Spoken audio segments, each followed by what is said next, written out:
وعلیکم السلام ورحمۃ اللہ وبرکاتہ۔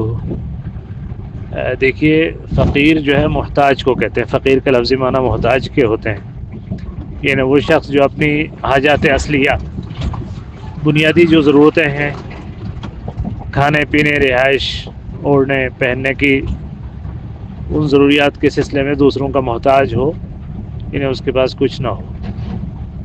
اور مسکین اس کو کہتے ہیں کہ جو اس درجے کا محتاج تو نہ ہو، لیکن اس کی جو ذاتی ضروریات ہیں وہ اس کی آمدنی سے زیادہ ہوں، اس کی آمدنی میں اس کی ضروریات پوری نہ ہوتی ہوں، تو اس شخص کو بھی مسکین کہا جاتا ہے۔ تو یہی وہ لوگ ہیں کہ جو زکوٰۃ کے مستحق ہیں۔ البتہ ایک چیز ہے کہ جو ضروریات یا حاجات کا دائرہ جو آدمی جتنا وسیع کرنا چاہے وہ کر سکتا ہے۔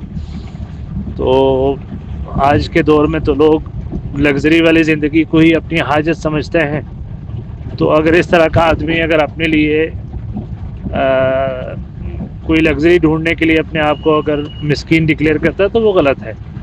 مطلب یہ ہے کہ اس کے گھر کا نان نفقہ، کھانا پینا، بچوں کی تعلیم، ان کے مناسب کپڑے، ان کی جو بنیادی ضرورتیں ہیں، بیماریوں میں علاج، تو یہ ضروریات اگر اس کے پورے نہیں ہوتے ہیں تو ایسا شخص مسکین ہے، تو وہ بھی زکوٰۃ کا مستحق ہے۔ اللہ تعالیٰ عالم۔